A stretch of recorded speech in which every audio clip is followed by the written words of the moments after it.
Shalom, Israel. It's that time again. The I.S.U.P.K. under Commanding General Yahanna presents the Lord's 57th Annual Passover. That's right, the Lord's 57th Annual Passover, April 4th, 2026 in Houston, Texas. All Black, Hispanics, and Native Americans are commanded to observe the Lord's Passover. This will be the biggest Passover to date. You do not want to miss this. Fresh lamb, fresh wine, and bitter herbs as commanded by the Most High. Only $200 per person ages 17 and up. The biggest event of the year. There is only one Passover, and it's under Commanding General Yahanna. See you there, Israel. Shalom. Nobody else there to compare to. Train for war, men of war, and warlike apparel. Prefer our leaders, can't get between us. Watch where you stepping. Yo, Lot. These niggas stuck, man. Yeah.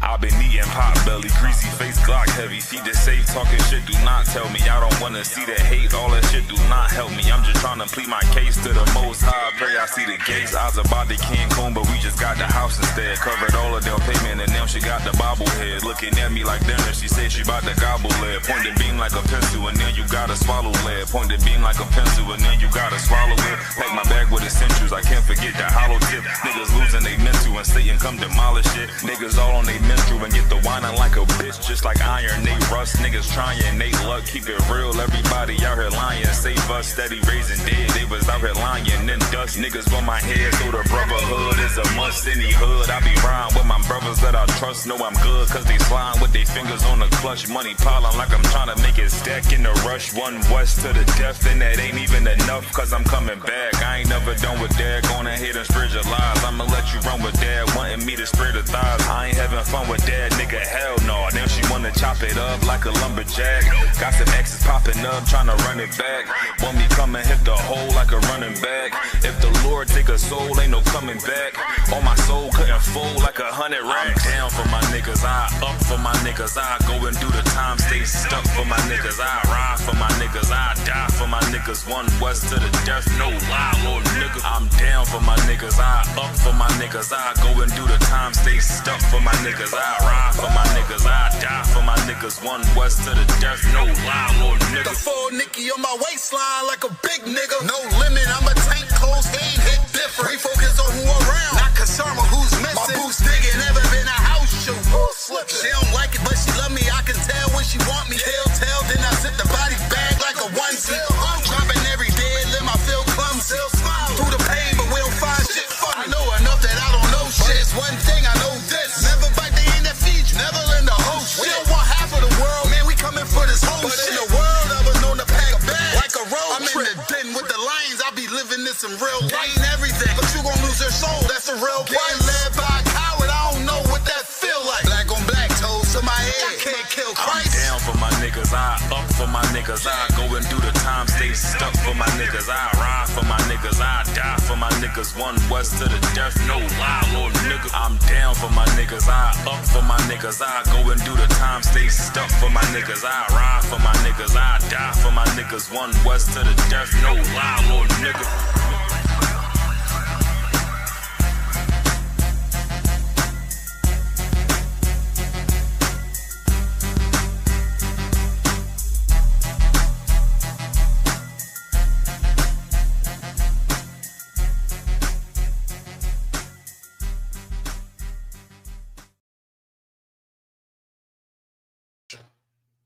All right, let's pop it up.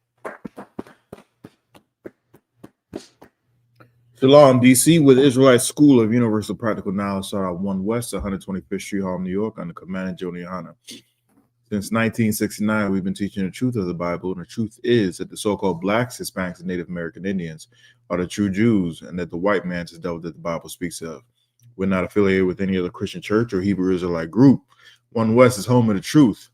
It's not in the Commanding General Yahanna.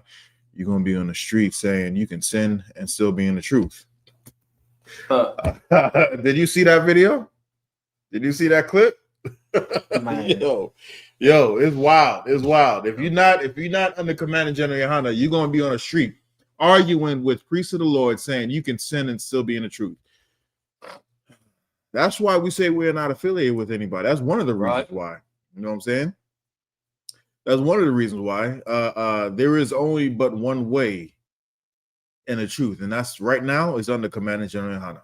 That's right. You know what I'm saying? It's under the banner of the I.S.U.P.K. Right. Why? Because you're gonna be out there, talking nonsense, talking, spitting that booty chatter. Right. That's what he was really doing, spitting that booty chatter. He said you can sin and still be in the truth.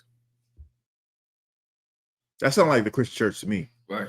That's what it sounds like. He's still saved, even though he eating pork, shrimp, crab, and lobster. You know what I'm saying? You next thing you know, you can buy pagan kits and then making them disappear. Yeah. Yo. Yo. All right. It's wild out here. Surely. And you know what's wild about it, really? Is that everything that's happening now has happened before. Right. You know what I'm saying? There's people out there who went against Christ, who went against the disciples, you know what I'm saying, who went against the priests and prophets of the Most High talking nonsense. Mm-hmm. You know what I'm saying? Right. And looking stupid in the event. Like, come on, man. Stop it. Right. Stop it. Whoever you're following, if it's not Commanding General Yahanna, you need to stop. Right. Follow Commanding General Yahanna and you won't look stupid like that. That's right. You know what I'm saying? Tonight, also, if anybody has any questions, go ahead, type it in the chat.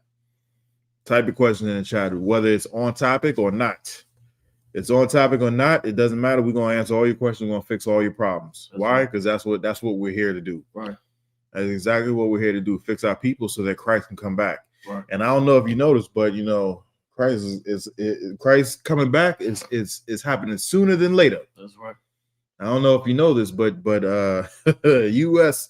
Fired off an ICBM missile. If you don't know what that is, that's the Intercontinental Ballistic Missile. Right. That means it's a missile that can go from one continent to another, travel over great distances, lands, seas, oceans, and hit their target. You know what I'm saying? Mm-hmm. And China felt some type of way. China felt some type of way and issued a warning to the United States, to Washington, to Trump. And them was some fighting words. He was like, if you want nuclear war, we can give you nuclear war. You know what I'm saying? He said he ended the clip that I seen ended with you can fire the first missile, but we won't allow you to fire the second. They said you got nukes, we got nukes. We got more nukes. You know what I'm saying? I don't know when was the last time China was officially in a war. Like I said, Korean War. Yeah, the Korean War. It might have been, maybe it might have been the Vietnam War too. But I don't remember when was the last time China was officially in a war. But China was like, there is no military might like the Chinese have. And they boasted that we're the only nation that has a hydrogen bomb. I don't know if you know what a hydrogen bomb is. Hydrogen bomb is one of the most, if not the most powerful nuke there is. And it was China was like, we were the only nation that got it. It was theorized that if you actually launch a hydrogen bomb, because it burns hydrogen molecules, and there's hydrogen molecules in the air. So in theory, if you let off one hydrogen bomb, it's supposed to burn out all the air all over the world. That's in theory. I'm not saying it one has never been deployed. No. Because of that, that theory. And the United States doesn't have one. According to China, I don't know what the hell the United States have. Maybe they have one, maybe they don't. You know what I'm saying? Maybe Yeah, exactly. Maybe they claim they don't. You know what I'm saying? And they do. I don't know. I don't know. But China was claiming that they're the only ones that have them, and they are not afraid to use it. They said you can launch your missiles. You know what I'm saying? You launch one, but you will not get a chance to launch another one. Moreover, the largest warship is entering into Venezuela's land or sea, I should say, and into their area here very shortly. If it hadn't already reached there, it's on its way there. You know what I'm saying? And that's in direct response to U.S. Military launching attacks against Venezuela. You know what I'm saying? There was once upon a time where there was about to be a whole war about to be started out because Russia was sending warships over to Cuba. You know what I'm saying? Cuba ain't that far from Venezuela. You know what I'm saying? And now they're sending it over there. At that point in time, it was called, what was it called? It was called the oh man, I forget. It was a Cuban Missile Crisis. That's what it was called. Okay. I know you heard of that term before, right? The Cuban Missile Crisis. Russia was going to send missiles to Cuba, and the United States didn't want Cuba to have missiles because, you know, or it especially didn't want Russian missiles over there because it was right in the United States backyard. Well, Venezuela ain't that far from Cuba. And I know they got some missiles on board that Russia, the largest warship in the world. It's not just Russia's largest warship, it's the largest warship in the world. And they right down there in betwixt Trinidad and Venezuela. So hey, you know, Iran let us down. Now we hoping for someone, Russia or China, to push that button. Push that button, man. Push the button. Push the button. Trigger happy. You know what I'm saying? Someone, you know, get this world war rocking. Let's get this party started. Yeah, let's get this party started. You know what I'm saying? Right. Enough is enough. Enough is enough. That's right. But other than that, like I said, if you got any questions, type it in the chat. Other than that, what we're going to get into. Yeah, go ahead. You have a question online. Let's hear it. You got Zolan Hall. Asked, if I may, can I get an understanding of Hebrews 11 and 12? Is it a general breakdown, or you just want there's something specific you want to know on Hebrews what? 11 and 12. Hebrews 11 and 12. Let's go to Hebrews 11 and verse 12. Let him answer that real quick. Okay.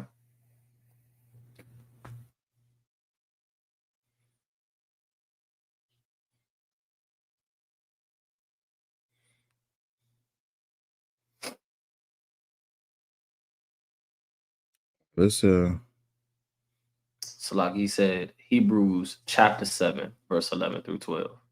Hebrews chapter 7, verse 11 through 12. Verse 11 through 12. Okay. Is there anything in particular he wants to know, or is he just wants a general breakdown?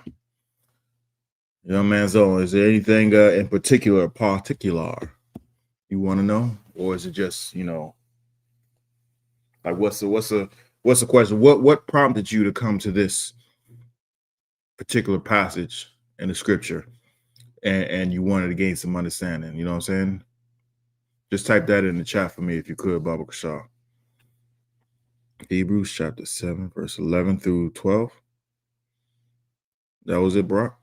11 through 12? Yep, chapter 7, verse 11 through 12. All right, while you're typing that, just let's read that. Hebrews 7, 11 through 12. Correct. We got the book of Hebrews chapter 7, verse 11 through 12.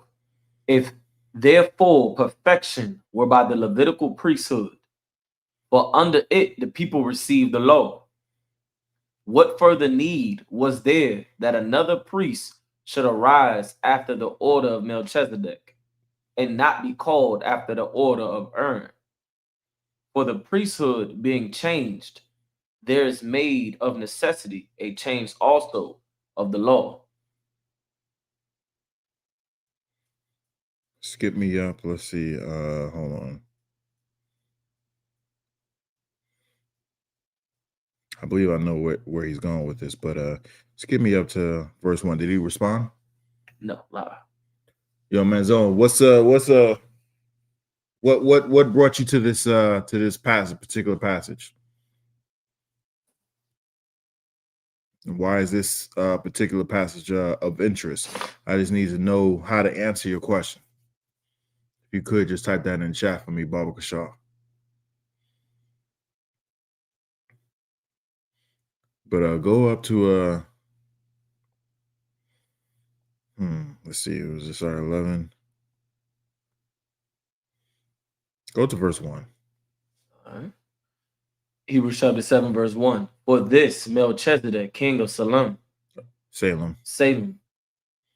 priest of the Most High God, who met Abraham returning from the slaughter of the kings and blessed him. Return from the slaughter of the kings. Yo, I love that. And blessed him, to whom also Abraham gave a 10th part of all, for being by interpretation king of righteousness, and after that also king of Salem, which is king of peace. Read the verse 2 one more again. Verse 2, to whom also Abraham gave a 10th part of all, first being by interpretation king of righteousness, and after that also king of Salem, which is king of peace. All right, so real quick, what he's saying is when Abraham got back from rescuing his nephew Lot, because his nephew got in some trouble, right? And they took him captive and whatnot, and Abraham had to go and tool up, grab his men and whatnot, and went and chopped down these kings, so to speak, right? So when he was returning, they got a whole lot of spoil in return, right? So when he was returning, he met Melchizedek, right? He perceived him to be a priest, and Abraham gave him 10%, a 10th. What do you call it? What's the Hebrew word? Ma'ashera in the Hebrew. And he gave him 10% because he knew he was from the Most High, right? You had something, you was raising your hand? Yeah, respond. All right, let me hear it. Said, I was reading and came across this book, looking to see where the Old Testament law was changed or abolished. Number one, the Old Testament law was never changed and it was never abolished. You know what I'm saying? Right now, I'm a Judite and I'm a priest, right? Barak is a Judite, he's a priest. There's other Captain Shock is a Benjamite, he's a priest. Commander Yahanna is a Benjamite, he's a priest. There's other brother, Cap Ash is an Ephraimite, he's a priest. You know what I'm saying? There was a time where only the sons of Aaron, which were Levites, that were priests, right? Aaron and the Levites, or even Levi, wasn't even around when Abraham gave his tithes to a priest, and that priest was Melchizedek. You know what I'm saying? So as a Judite, as a Ephraimite, as an Issacharite, you know what I'm saying? As any of the other tribes under the nation that are in the nation that comprise the nation of Israel, can become priests under the order of Melchizedek. You understand what I'm saying? So there was a time, like I said, there was a time when we was in the wilderness, and the Most High named Aaron and his sons and the Levites priests. And for a long time, they were priests. You know what I'm saying? Until Christ came back. And then he named everybody. I ain't gonna say everybody. Everybody who's an Israelite, every man who's an Israelite can be a priest. And the precedent is right here in this chapter. The precedent was Abraham giving tithes to Melchizedek, who was not a Levite, who was not an Israelite. Abraham wasn't an Israelite. And I know some people are like, what are you talking about? Israel didn't come until Abraham had Isaac, and Isaac had Jacob. And then Jacob had 12 sons. Those were the Israelites. So Abraham was not an Israelite. Isaac was not an Israelite. Melchizedek wasn't an Israelite. But Abraham still gave tithes to him as a priest. And under that order, that which predates the Israelites, you know what I'm saying? We are allowed to be priests. So I'm not sure if that answers your question, or if that because that's what I believe he's asking. Are you getting that from that question? Or you getting something else? I was actually kind of thinking the same thing. When you talk about the Old Testament, I've heard before people question rather not if this that Hebrews 7, 11, and 12 is regarding like the sacrifice, like the lamb, like sacrificing like animals and stuff like that before. And I've heard that argument before, that question before, when it comes down to those scriptures right there. Well, let's read Hebrews 7, 11, and 12 one more again. Okay. Book of Hebrews, chapter 7, verse 11. If therefore perfection were by the priesthood, were by the Levitical priesthood, for under it the people received the law, what further need was there? Okay, hold on, like real quick. Under if therefore perfection were by the Levitical priesthood, for under it, then the people receive the law. How do you be perfect? Is you obey all the law, statutes, and commandments. Moses taught us all the law, statutes, and commandments through his brother Aaron and his sons, the Levites. They taught us the law, statutes, and commandments. And if we obeyed it, we were perfect. If we disobeyed it, you know what I'm saying, there was consequences. We had to there were certain sins that we had to that required blood sacrifice, which came, the sacrifice and all that. But there was also some sins that there was no coming back from. There was blood that needed to be shed, and it was yours. You know what I'm saying? This is what saying, we were made perfect under the law, right? Keep going. For under it the people received the law. What further need was there that another priest should arise after the order of Melchizedek, and not be called after the order of Aaron? For the priesthood being changed, there's made of necessity a change also of the law. Okay, so now this doesn't say that the law was done away with, or the old law was done away with. This is, by the way, this is Paul speaking. You know what I'm saying? It's written that Paul's teachings were hard to understand. Now, nowhere in here says that you know what I'm saying, where Brock, where you said you've heard people say that something about sacrifice. It didn't say nothing about sacrifice. You know what I'm saying? It didn't say nothing about that. So we can stop thinking, going that route, right, and whatnot. But with Young Man's Own, if there was anything else that you needed on this scripture or anything like that, just let us know. If I did answer your question, let me know. If I didn't, let me know. You know what I'm saying? If you needed some more on that, just let me know.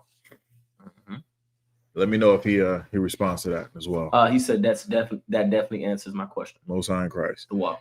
Most High in Christ. That was the only question I'm answering. All right, cool. Man, where am I going to start? Because there's so many. It's so many. What's the title? One more time. We got righteous anger versus emotional rage.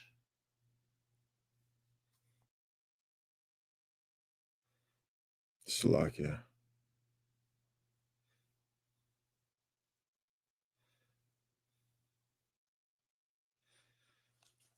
Righteous anger versus emotional rage, right?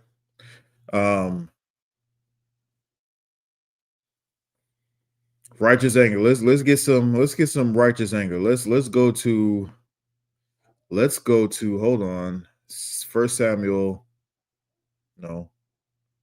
Let's go to 2 Samuel 11. Go to 2 Samuel 11. Let's get some righteous. What was it? Righteous rage? Righteous anger. Righteous anger. Let's get some righteous anger. 2 Samuel 11. Mm-hmm. Hold on. Let me get there with you. 2 Samuel 11, and it's probably not. It's probably in 12. Hold on. Yeah, it's in 12. Salakia. 2 Samuel 12. Start at 1. 2 Samuel the book of 2 Samuel chapter 12 verse 1. And the Lord sent Nathan unto David, and he came unto him and said unto him, there were 2 men in one city. All right. No, keep going, Salakia. The one rich and the other poor. All right. So there's a prophet that the Most High sent to David, right? It was one, and he sent him to David, and he went up to David, and he was like, "Hey," and at this point in time, David is king. Mm-hmm. And he says, "Look, there's let me tell you a story. You know, there's 2 men. One of them is rich, and one of them is poor. We understand that. Let's keep going." Verse 2. The rich man had exceeding many flocks and herds. Mm-hmm. Verse 3. But the poor man had nothing, save one little ewe lamb,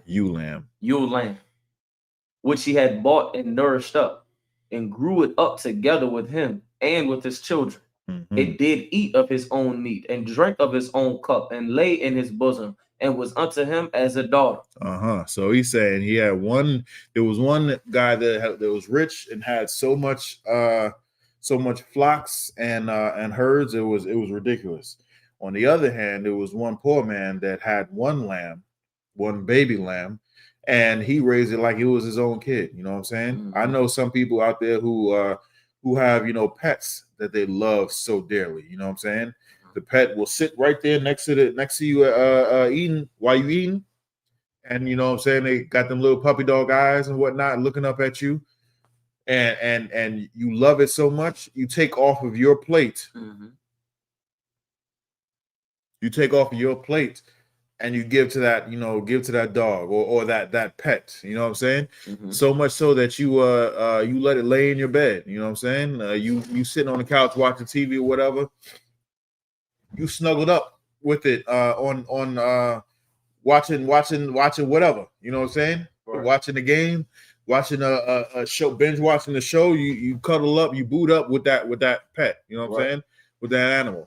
There's a whole ton of people who understand what I'm talking about. You know what I'm saying? Right. People say that's not a pet. That's a member of the family. You know what I'm saying? Some people have their dogs, you know, out back, or you know, tied up to a tree or whatever. But nah, your animal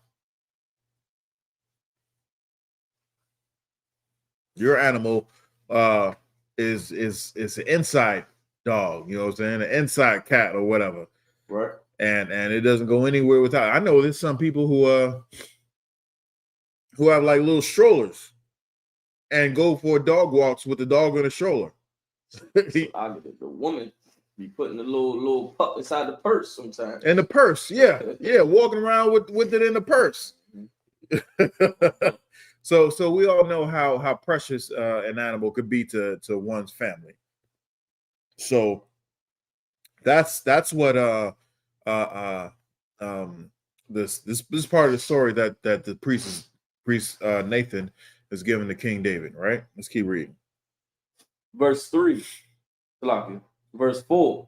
And there came a traveler unto the rich man, and he spared to take of his own flock and of his own herd to dress for the wayfaring man that was come unto him. So backing out in this time, it was customary if a visitor came to your house, you know what I'm saying, you would make a feast, a meal, you know what I'm saying, and then you would go out to your fields, and if you had one, you know what I'm saying, you would slaughter a lamb or slaughter one of the or bullock or something like that, and that's what it means to dress, to dress, you know what I'm saying, to slaughter them and to, you know, cut them up and prepare them for this meal. That was tradition. You know what I'm saying? The thing that we normally did. So he didn't take of his own herd, right? This is what he did. Keep going. To dress for the wayfaring man that was come unto him, but took the poor man's land and dressed it for the man that was come to him. So instead of him going out to one of the flocks, many flocks and herds that he had, he went over there and got this poor man's lamb that he loved so dearly, that he allowed to eat, you know, from his plate. He's eating, you know what I'm saying? You ever see he's eating and then he's taking some and giving it to his dog. That's how close he was to this, or to his animal. That's how close this poor man was to this ewe lamb. So the rich man took that man's lamb and then he killed it and dressed it for this guy's for his wayfaring for his visitor, right? So he made a feast out of that guy's stuff. Right. He didn't even take his own stuff. He took somebody else's. Keep going. And David's anger was greatly kindled against the man. And now, right now, this is righteous anger. David's anger was pissed off. He was angry. He was upset. Like, how in the blue hell can you do something like this? You're rich and you're not taking from what you have. You taking from the poor, just like Brett Favre. Huh.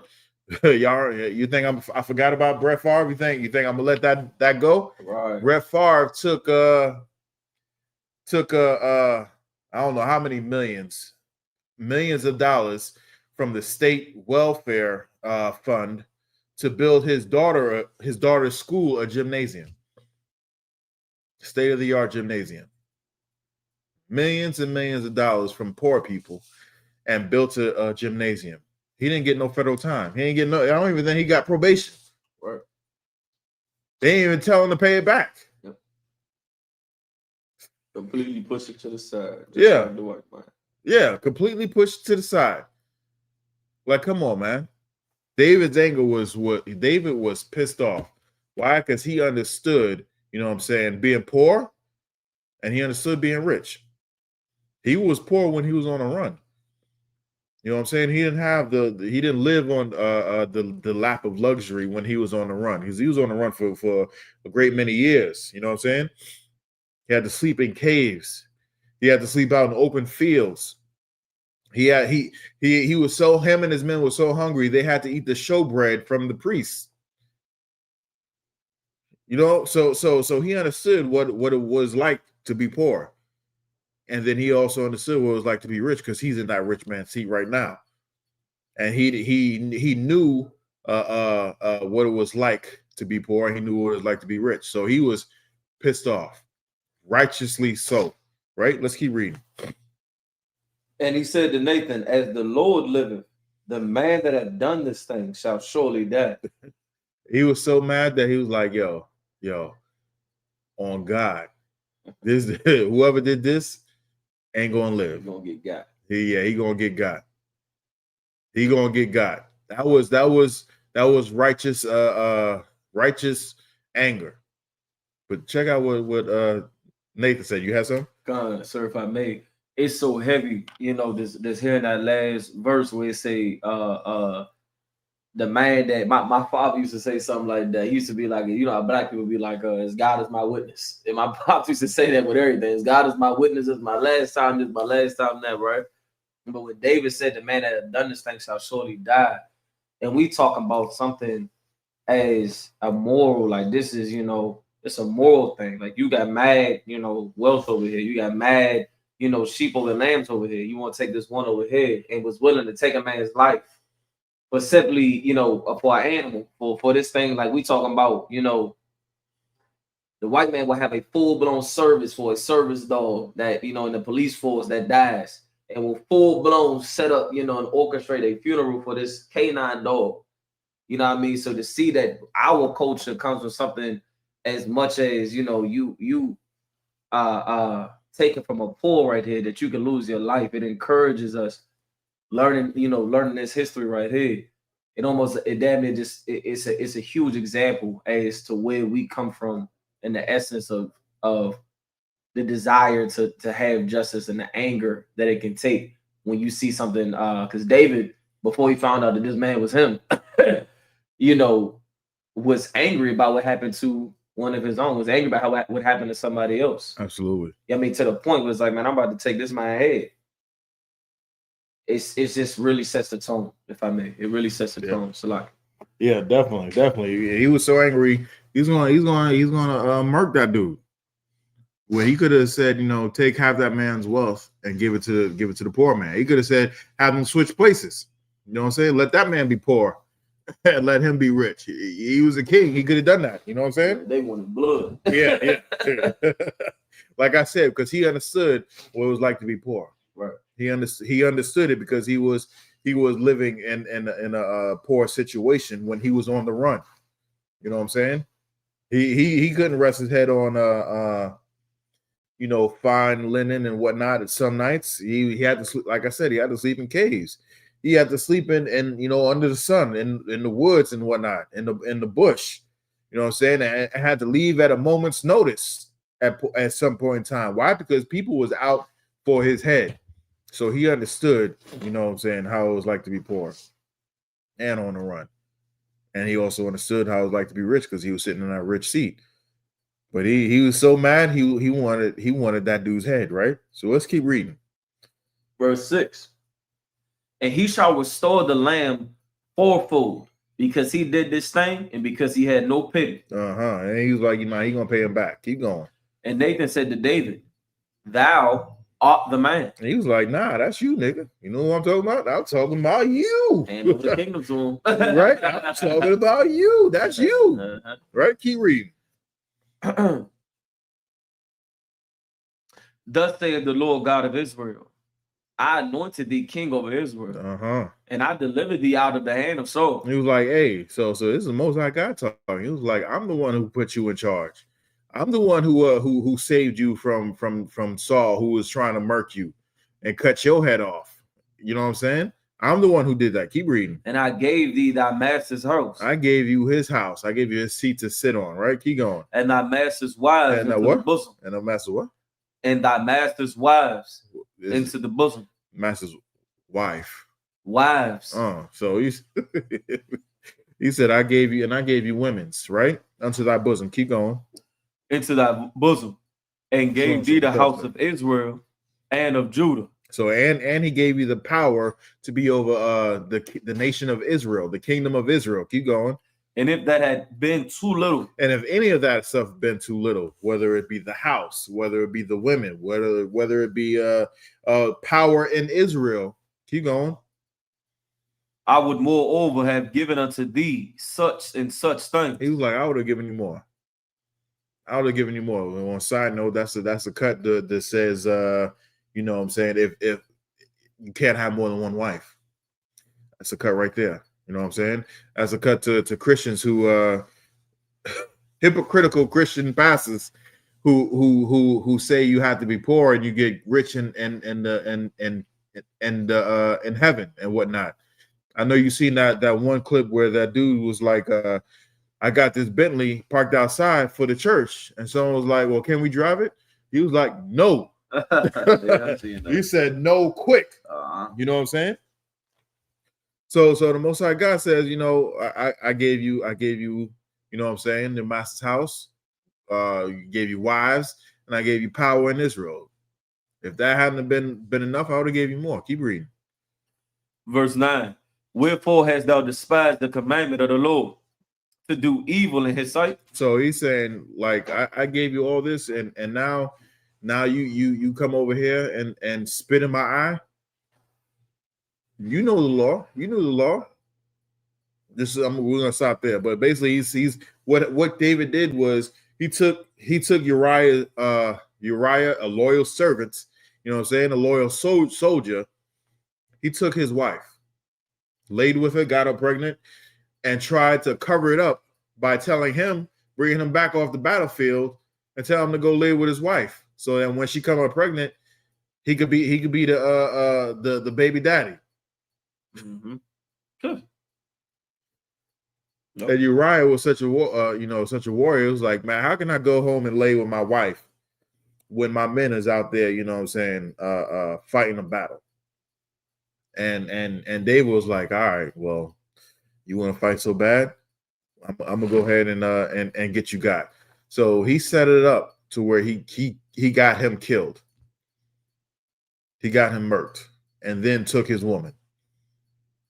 Yep. And then took his woman. And the punishment for that was everything after that happened bad to David was because of this incident right here. He lost that baby that was in his wife's belly. That baby died 3 days later.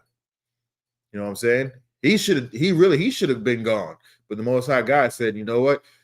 I ain't gonna murk you. Matter of fact, read that part. You see.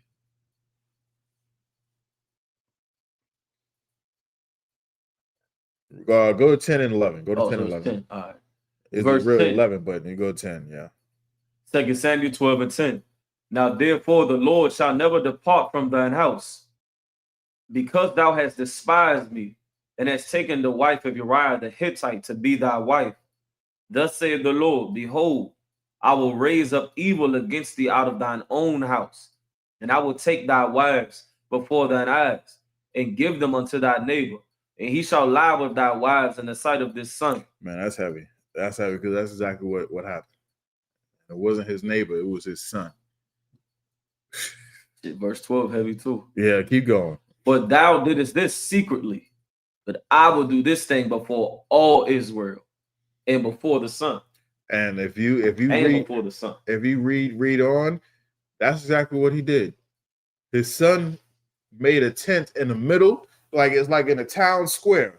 Put a tent up there, and each day he brought in one of David's wives and brought her into the tent and brought her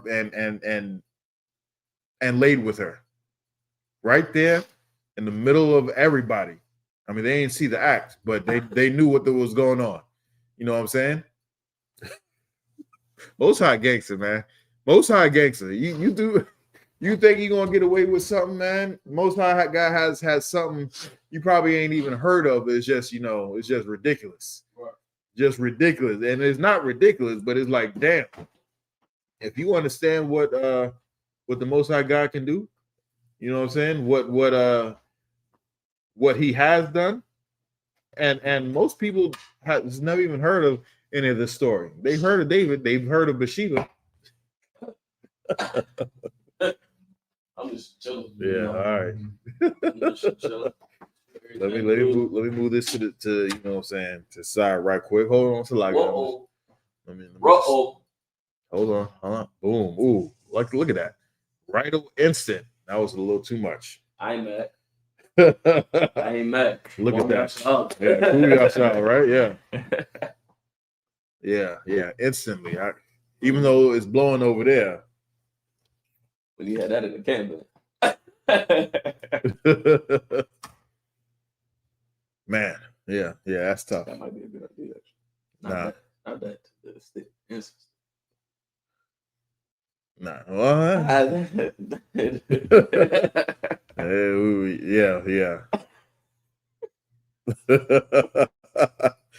Yeah. Read 13, Baba Shaw. Verse 13. And David said unto Nathan, I have sinned against the Lord. And Nathan said unto David, the Lord also hath put away thy sin. Thou shalt not die. So he said, yo, you should have been gone. Because that's the law. Adultery is both the adulteress and the adulterer shall surely be put to death. That's the law. He should have been gone. But the Most High God had mercy on him. He said, you know what I'm saying? He said, the Lord has put away thy sin. You shall not die. But let's read on. I ain't the end of it. Verse 14.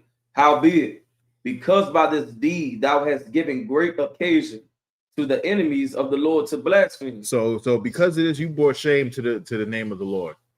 Because you did this, everybody and I'm putting your business out there. Now people are going to say, well, this is you know what I'm saying, this the king of the Jews. This is the king of the Israelites. You know what I'm saying? The person who's supposed to be serving the Most High God. And you have you doing wickedness like this. Mm-hmm. It causing people to put, to say bad things about the Most High. And if you know anything about the Most High, his name is his name. You put anything other than some shine on it, you're going to pay. Your family going to pay. Your house is going to pay. So keep reading. The child also that is born unto thee shall surely die. So he's saying now, because of that, now you ain't gonna die, but your kid gonna die. You know what I'm saying? Now let's switch over to what did I call it? Now we're going to emotional rage. Emotional rage. Go to 1 Samuel 25. Go to 1 Samuel 25. 1 Samuel chapter 25. Let's see where we're gonna start. I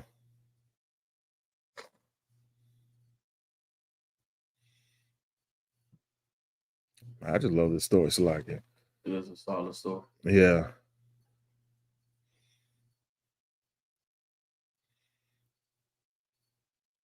Hold on. You hear that? Hold on. Man. Let's go to verse 9.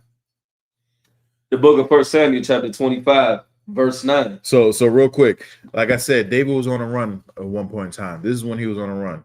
His men hadn't eaten. His men hadn't gotten good night's rest. His men hadn't laid with their women on a regular like that. Why? Because they was on the run, right? So they came upon this rich man's land.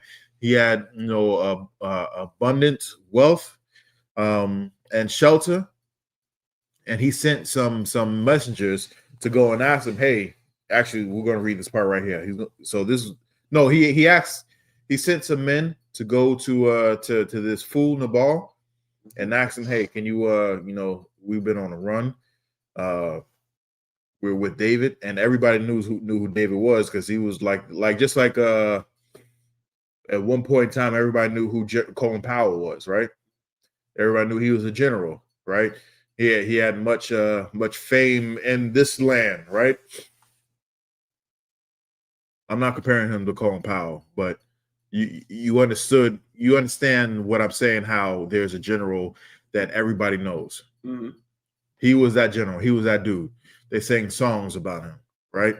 So he sent some men to go to Nabal and say, hey, we're on a run unjustly. We're hungry. We haven't had a good night's rest. We haven't had, some real food. You have plenty over here. Can you feed us, right? Mm-hmm. So this is what this is what Nabal had to say. We had 1 Samuel 25 and it started 9, yeah. The book of 1 Samuel chapter 25 and verse 9. And when David's young men came, they spake to Nabal according to all those words in the name of David and ceased. Right. So he said what David said them to say. They were messengers, and this is what happened. Verse 10. And Nabal answered David's servants and said, who is David? Nigga, what? What? Who is King David? What? Right? Exactly. King David. Who is David? What? Who is David? Right. Right. Keep reading. And who is the son of Jesse? See, you don't know who I am. You don't know who my father is. Okay. Right. This is a point in time when if you didn't know who someone was, you asked who their father was. Right. And you got a better understanding of who they were. Right. So they clowning him. Keep going. There be many servants now a day that break away every man from his master. Keep going. Shall I then take my bread and my water and my flesh that I have killed for my shares and give it unto men whom I know not whence they be? So he said, man, it'd be a lot of people. It'd be a lot of servants who leave their masters and whatnot. Should I take from my house and give to people who I don't even know? Right? Keep reading. Verse 12. So David's young men turned their way and went again and came to lock it. David's YNs. Yeah. David's YNs was like, you sure you want us to go back and say that? You know who David is? You know what I'm saying? You sure? You know what I'm saying? You sure that's what your answer wanted to be? Right. Because I'm gonna tell him everything you said. You know he's gonna tell us to get the ski. Yeah, yeah, yeah. Hey, and as soon as we get back, it's right? Mask on, mask off. Right? So David's young men turned their way and went again, and came and told him all those signs. It was like, hey yo, King David. He said, man, David, and his father. I don't know these niggas. That's what he. It was like, yo, he was mad disrespectful. You know how you YNs be talking. He was mad disrespectful. He was all.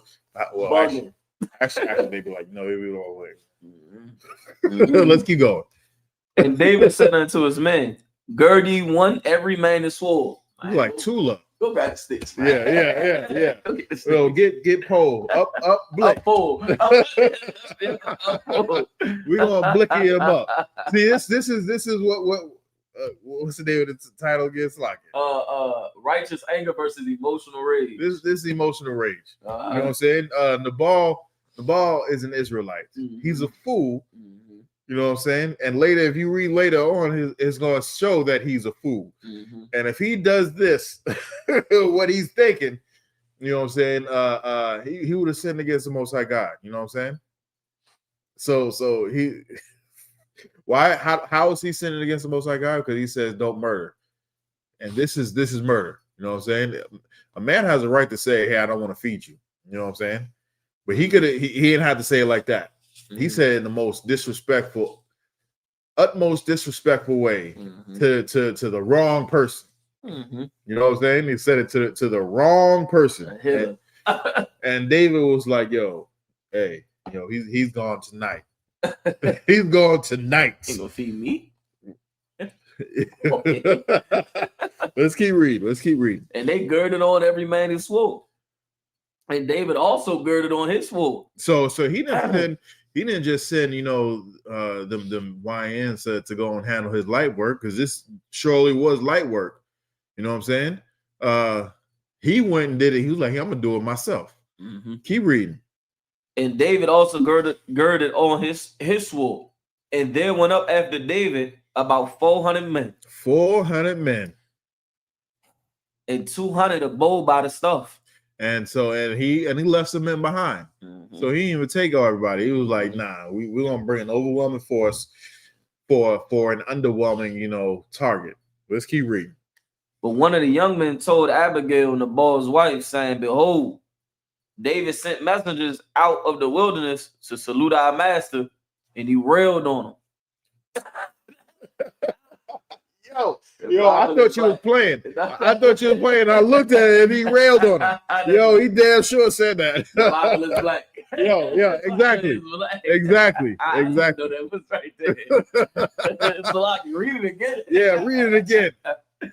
Verse 14. But one of the young men told Abigail, Nabal's wife, saying, behold, David sent messengers out of the wilderness to salute our master, and he railed on them. So they knew, the young men knew who David was. Right. And it was like, yo, David, you remember that song? Saul kills him thousands, but David kills him 10,000. That the young YN that killed the giant. You know what I'm saying? Him, he got disrespected by your husband, your fool husband. Hey, he gonna come back down here, and he gonna destroy all of us. Right. That young man told the wisest person, and you know what I'm saying, and in that compound, which was Nabal's wife. Let's keep reading. But the men were very good unto us, and we were not hurt, neither missed we anything, as long as we were conversing with them when we were in the fields. So he was saying, yo, they didn't come to war. You know what I'm saying? We were just chilling. We saw them coming, and we was, just chilling with them. They didn't take anything. They could have just went and took anything they wanted, and we couldn't have stopped them. Right. But they was good. It was good to us. Keep reading. They were a wall unto us by night and day. All the while we were with them, keeping the sheep. Now, therefore, no one can what thou wilt do for evil, For evil is determined against our master and against all his household. So he's saying, even though he did it, we all gonna have to pay for this dumb fool's, transgressions. You know what I'm saying? It's almost similar to, like, you ever heard of, man, what was the name of that company that Enron? You remember that company, Enron? It was a huge company. You know what I'm saying? If you got into this company, you retired, you know what I'm saying, you was taken care of for the rest of your life, basically, right? Essentially. But the people at the top were greedy, and they mismanaged everybody's, retirement funds and whatnot, and they went bankrupt overnight. So the people who was building the company, who was working for the company, didn't do anything to deserve their pensions or their retirement funds to get, blown away.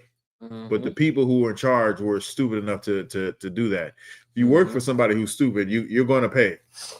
You know what I'm saying? If you work for someone who is careless and doesn't appreciate the people who works for him, you're gonna, you know what I'm saying, who has no care for you, you're going to pay in the end. And that's exactly what's happening over here. Nabal said some foolhardy stuff, and and they knew David's reputation. David doesn't suffer fools, and he wasn't going to suffer Nabal. Right? Let's keep reading. For evil is determined against our master and against all his household. But he is such a son of Belial that a man cannot speak to him. So when he says that, it probably leads to believe that, hey, they probably tried to talk him out of it. They tried to talk him out of it, and this nigga's so stupid, you know what I'm saying? He hard-headed, you know what I'm saying? He gonna get us all killed. So then they went to the missus of the house. You know what I'm saying? Keep reading.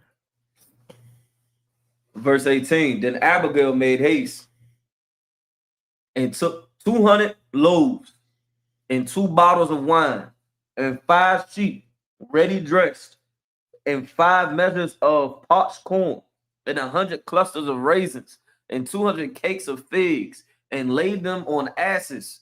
And she said unto her servants, Go on before me. Behold, I come after you. But she told not her husband Nabal. Verse 20. And when it was so, as she rode on the ass, that she came down by the covert of the hill, and behold, David and his men came down against her, and she met them. So she she didn't tell her husband, because she knew how foolish her husband is, right?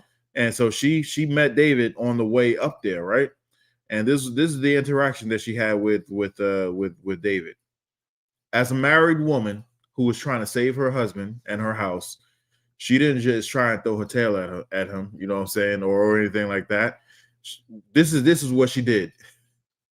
Now David has said, hold on. And now David has said, surely in vain have I kept all this fellow half in the wilderness, so that nothing was missed of all that pertained unto him, and he have requited me evil for good. So he's saying, look, I could have taken anything I wanted. I asked for a little bit, I could have taken anything I wanted. And because I didn't take anything, you thought me as a fool. You know what I'm saying? And you pay me back for this, or you treat me like this, like someone who's low. Keep reading. Now David,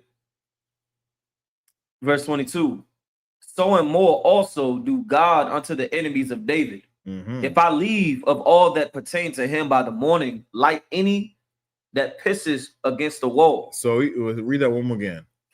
So and more also do God unto the enemies of David. So Most High, he said he's coming in the name of God, right?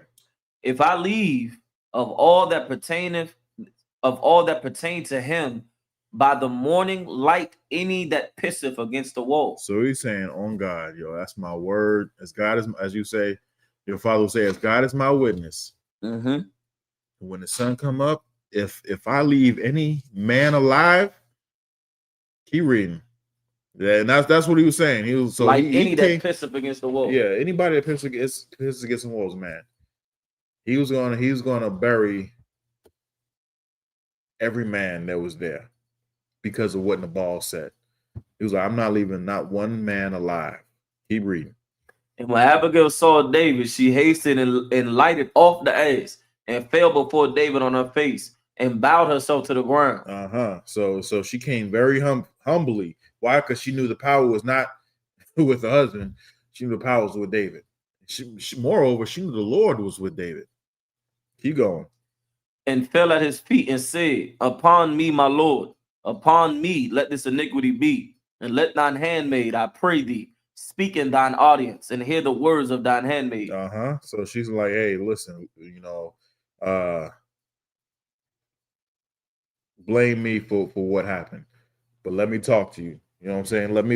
Let's parlay for a hot second. Let not my Lord, I pray thee, regard this man of Belial, even Nabal, but as his name is, so is he. Nabal, that's a black woman. Yeah. This this dude is not well in the head. Nabal is his name, and folly is with him. But I, thine handmaid, saw not the young men of my Lord, whom thou didst send. Right? He's like, I wasn't there. If I was there, something else would have happened. Keep reading. Now, therefore, my Lord, as the Lord liveth, and as thy soul liveth, seeing the Lord have withholden thee from coming to shed blood, and from avenging thyself with thine own hand, now let thine enemies, and they that seek evil to my Lord, be as Nabal. And now this blessing which thine handmaid hath brought unto my Lord, let it even be given unto the young men that follow my Lord. I pray thee, forgive the trespass of thine handmaid, for the Lord will certainly make my Lord a sure house, because my Lord fighteth the battles of the Lord, and evil have not been found in thee all thy days. So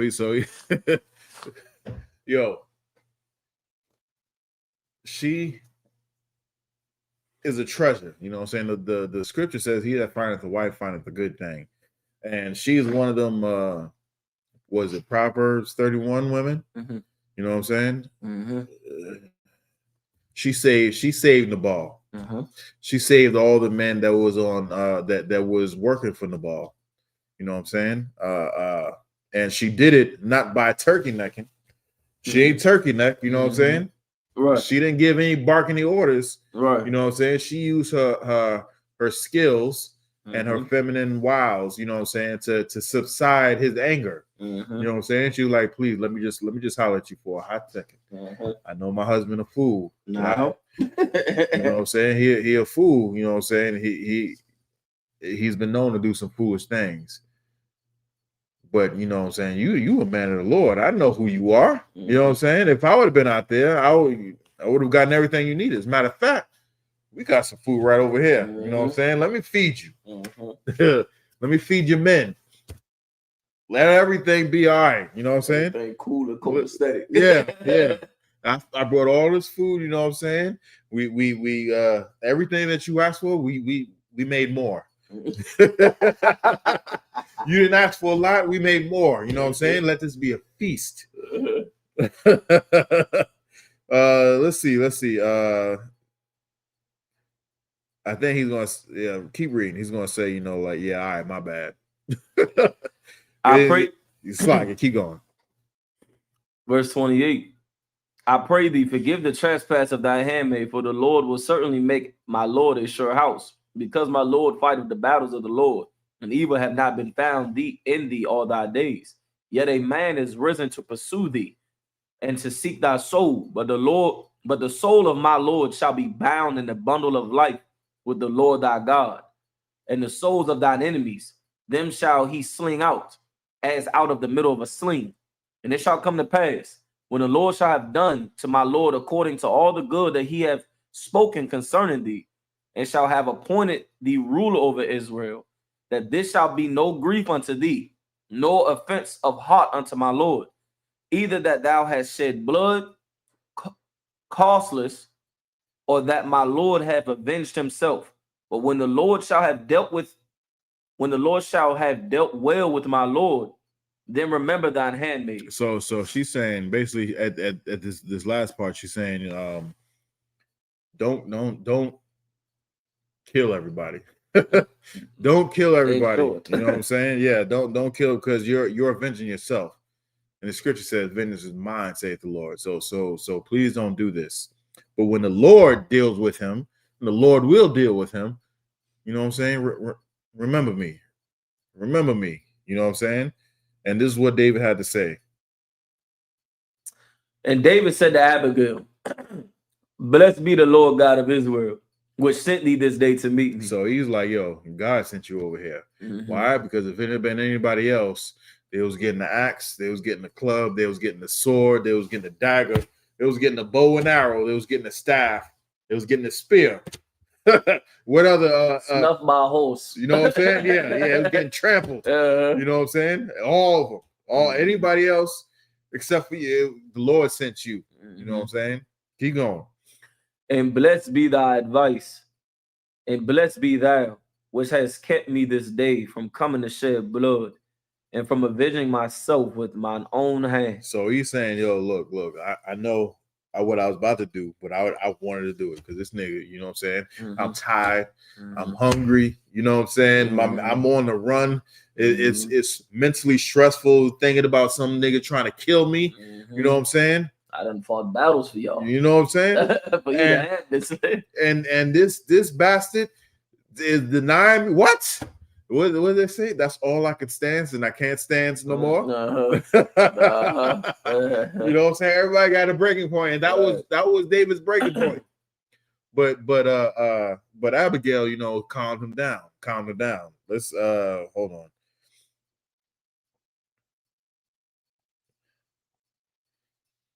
Go down to 36. Verse 36. And Abigail came to Nabal, and behold, he held a feast in his house, like the feast of a king. And Nabal's heart was merry within him, for he was very drunken. And this nigga didn't even know he was about to go.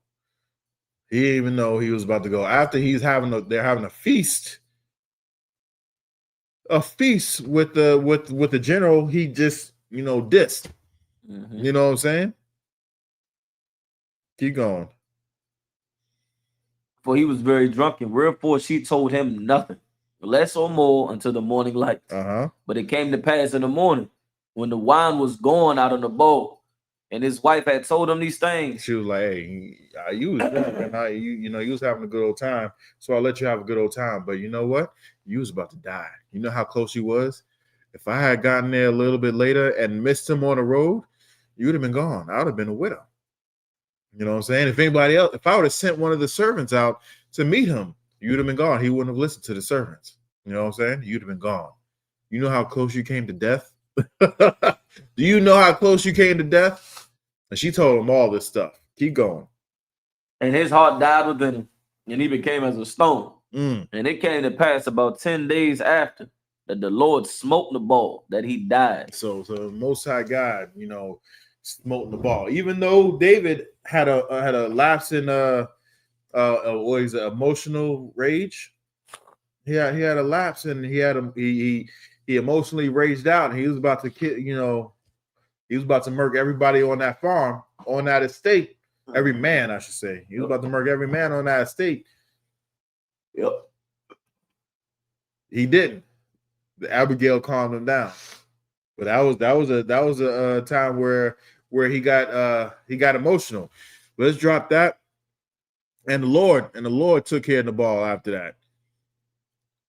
The Lord took care of Nabal after that. Get me Genesis 30. Genesis 30, where you at? 34. 34 and 25, yeah. The book of Genesis, chapter 34. Hold on. Let me get there. And I said 25. Hold on. 24 and 25, you said? Hold on, but we might start a little earlier.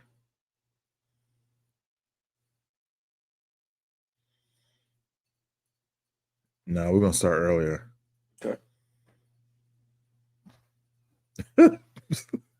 Salakia, go up.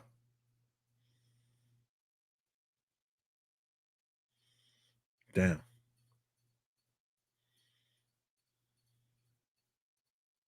Yeah, start from 1. The book of Genesis, chapter 34, verse 1. And Dinah, the daughter of Leah, which she bare unto Jacob, went out to see the daughters of the land. Verse 2. And when Shechem, the son of Hamor, the Hivite, prince of the country, saw her, he took her and lay with her and defiled her. Now, what is the difference between when it says he took her and lay with her here versus, and I believe it's Deuteronomy when he says if you find a maiden, a young maiden, and you entice her, and you take her and you lay with her. What's the difference between that take her and lay with her, and this take her and lay with her? One was forced. How do you know? Because one had a penalty of death.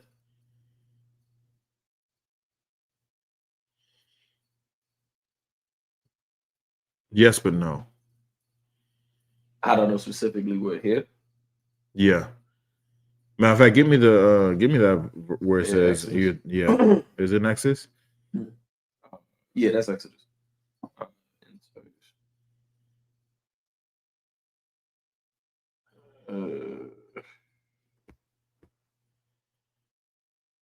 That's Exodus 22 and 16. Give me Exodus 22 and 16. The book of Exodus, chapter 22, verse 16. And if a man entice a maid that is not betrothed and lie with her, he shall surely endow her to be his wife. All right, now go back to Genesis 34 and 1 and 2. And 2.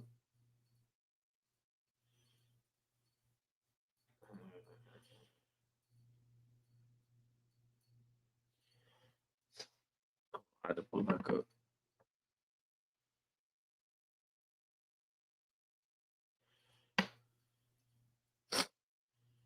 Okay. The book of Genesis, chapter 34, and verse 2. And when Shechem, the son of Hamor, the Hivite, prince of the country, saw her, he took her and lay with her and defiled her. So what's the difference? I mean, right here, the prince had one no enticement, he took her. And when it wasn't consent, he took her and defiled her. That's what it is. So the other one is enticed her. The other one is enticed her, and right here he says he defiled her. Right. So if you listen to some fake Israelites, they're gonna say there's no difference. They're gonna say there's no difference. There is a very big difference. In Exodus, he saw somebody he liked, a man, an Israelite saw an Israelite woman he liked, and he spit some game on her, and she was like, okay, and she tooted it up to him. You know what I'm saying? And here he just saw her, and like a heathen, just take what was not theirs without permission, whether they accept it or not. You know what I'm saying? And he defiled her. Yep. So that's a big difference. He took her and defiled her, where the other one was like he enticed her. Like game on. Yeah. What them children say? He raised them up. Raised them up. Yeah. Yeah, I'm out of that generation. I don't know. Oh, damn. How's it mean? You talking about conceited. Conceited mean. But yeah, let's keep reading. We ain't gonna have time. Continue. Verse 3, yeah. Verse 3. And his soul clave unto Dinah, the daughter of Jacob, and he loved the damsel, and spake kindly unto the damsel. And Shechem spake unto his father Hamor, saying, get me this damsel to wife. So this bastard said, took her and molested her, or took her and essayed her, and now he going to his father and like, hey, I want to have her as a wife. You a rotten bastard. You a rotten bastard. Keep going.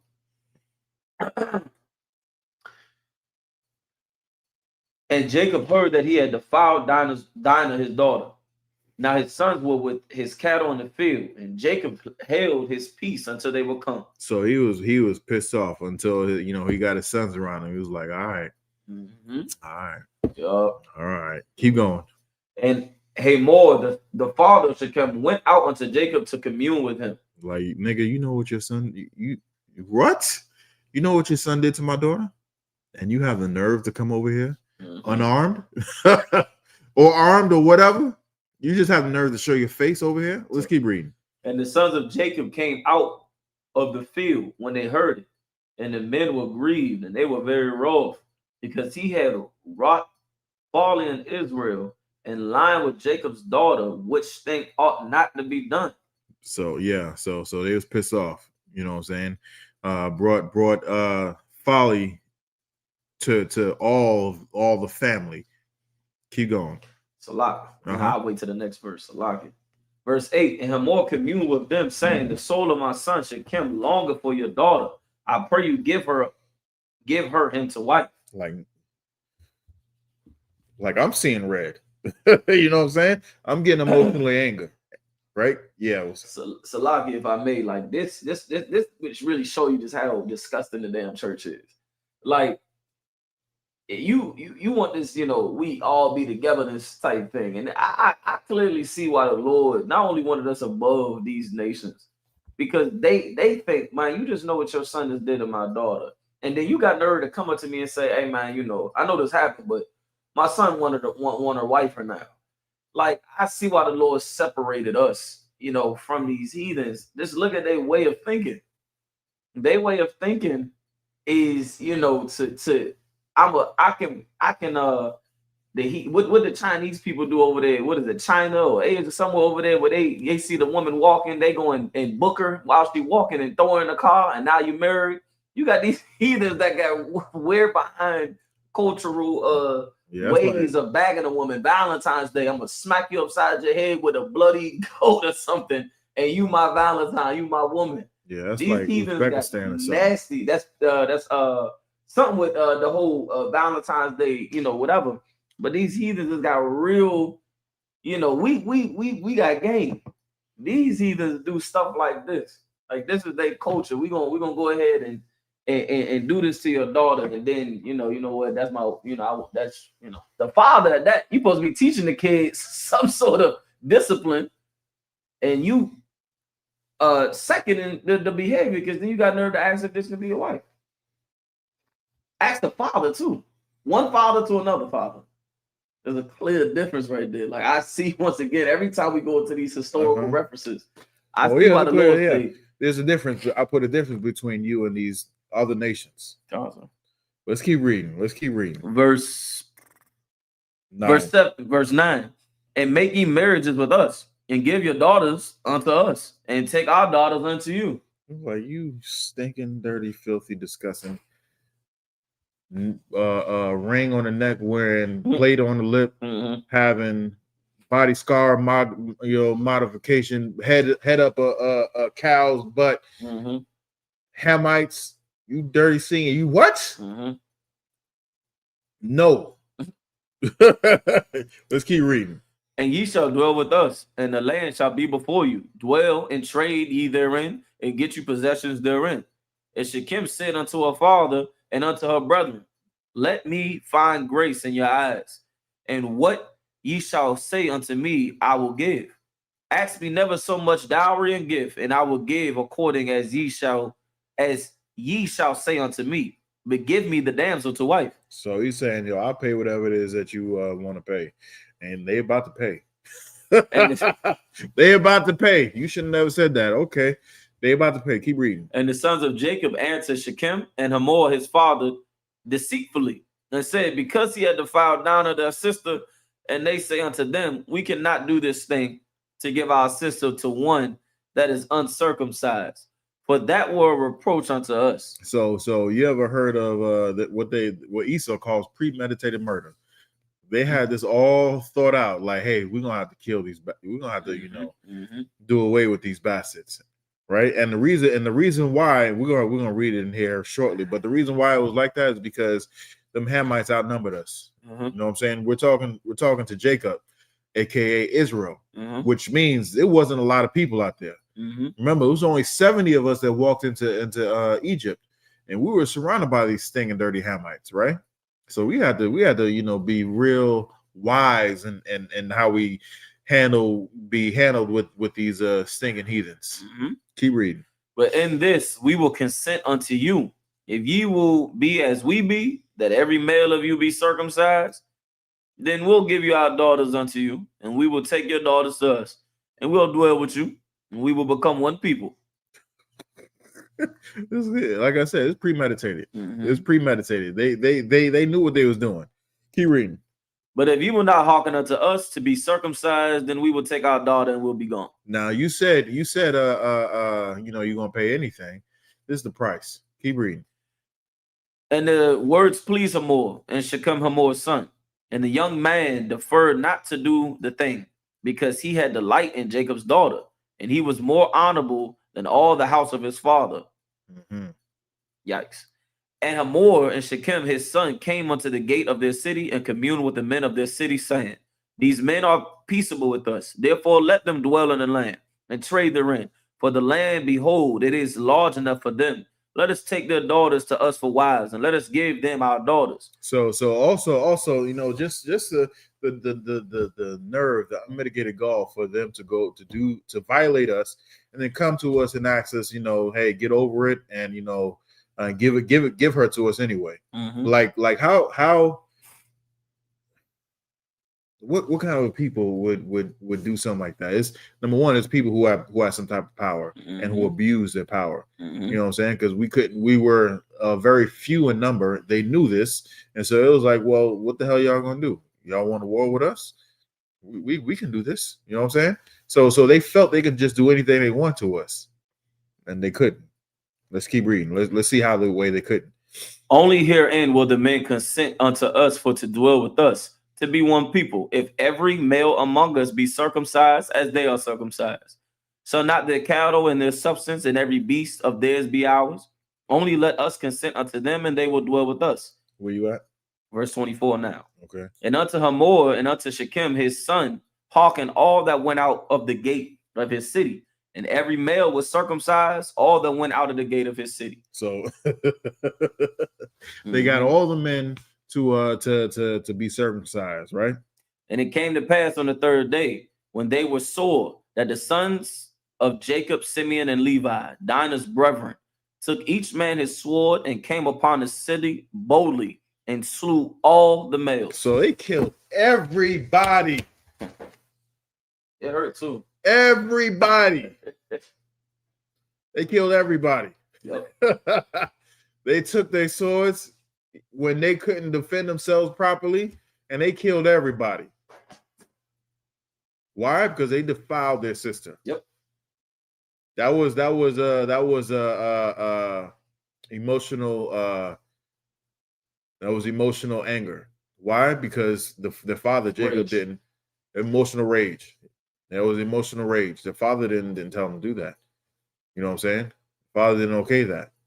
Matter of fact, he was so angry that he said that they will be instruments. What?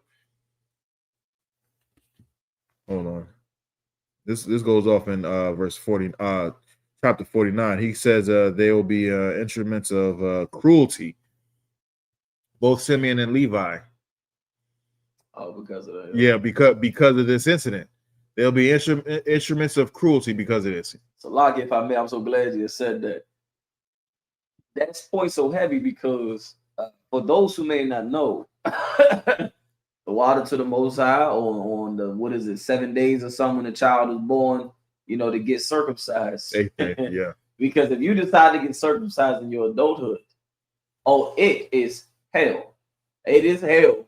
Now, so the instruments of cruelty, even like you said, it even deepens more because all of these men are grown adults now. And when you get circumcised as an adult, you can't do too much moving around. Oh no. You can't do too much thinking. You can't do too much moving around because you just got your foreskin, you understand, snipped. So imagine these brothers was instruments of cruelty roll up on you, set this whole thing up knowing damn well you ain't gonna be able to move a muscle. You go. So it wasn't just a slaughter. You was hey, hopefully don't do it. That was that's something that sounds much like Benjamin and that sounds much like Levi and Simeon. Yeah. That sounds much like them for sure. Good night. Yeah. That's a bad way to go out. Not only that. It's not like they came in the heat of the night and and did it silently. Nah, you seen like, oh man, I just seen 10 people go and they coming my way. You can't run. Yeah, exactly. Oh man, the fear they must have had in their eyes, like, oh, I can't defend myself. And they just running through people. Pause. You know what I'm saying? They just totally taking everybody out. That's emotional rage. You know what I'm saying? I had some more examples of righteous anger as well. Let me see. Hold on. Let me see if I I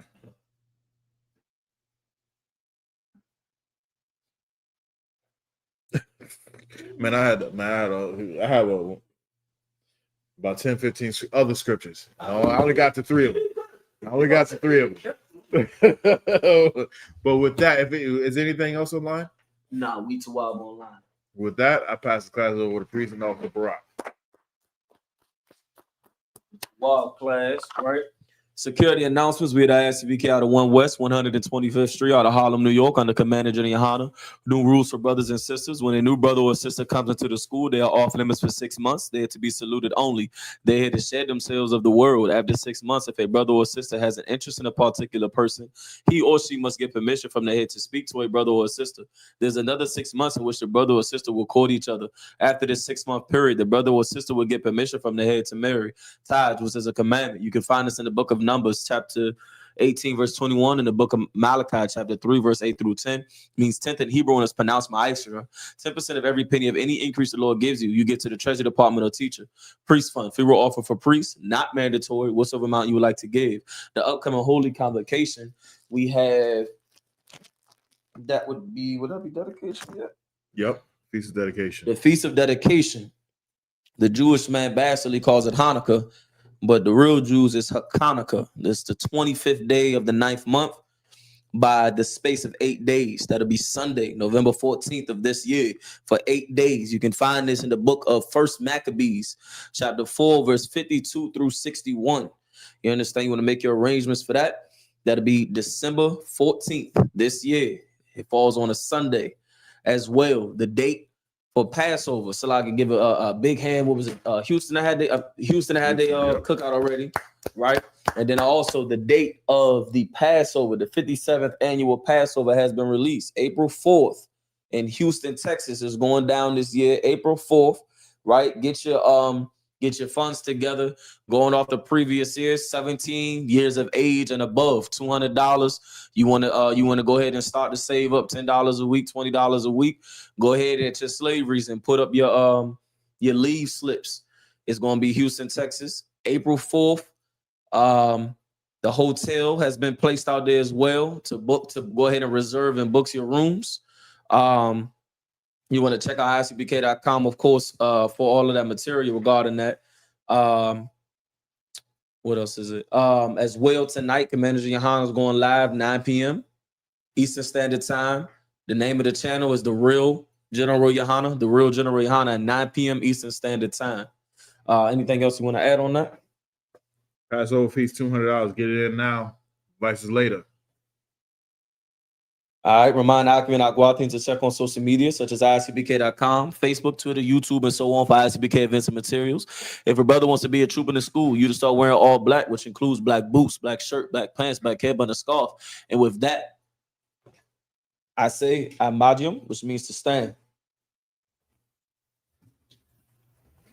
Men of Israel, we're going to give one courtesy salute to the teacher. Men of Israel, Amadium Shabbat, Amadium, Barak, Yahweh Ba'ashem Yahweh Shabbarakatah. Yahweh Ba'ashem Yahweh Shabbarakatah. Yahweh Class dismissed. Shalom, Israel. It's that time again. The I.S.U.P.K. under Commanding General Yahanna presents the Lord's 57th Annual Passover. That's right, the Lord's 57th annual Passover, April 4th, 2026, in Houston, Texas. All Black, Hispanics, and Native Americans are commanded to observe the Lord's Passover. This will be the biggest Passover to date. You do not want to miss this. Fresh lamb, fresh wine, and bitter herbs as commanded by the Most High. Only $200 per person ages 17 and up. The biggest event of the year. There is only one Passover, and it's under Commanding General Yahanna. See you there, Israel. Shalom. Nobody else there to compare to. Train for war, men of war, and warlike apparel. Prefer our leaders, can't get between us. Watch where you stepping.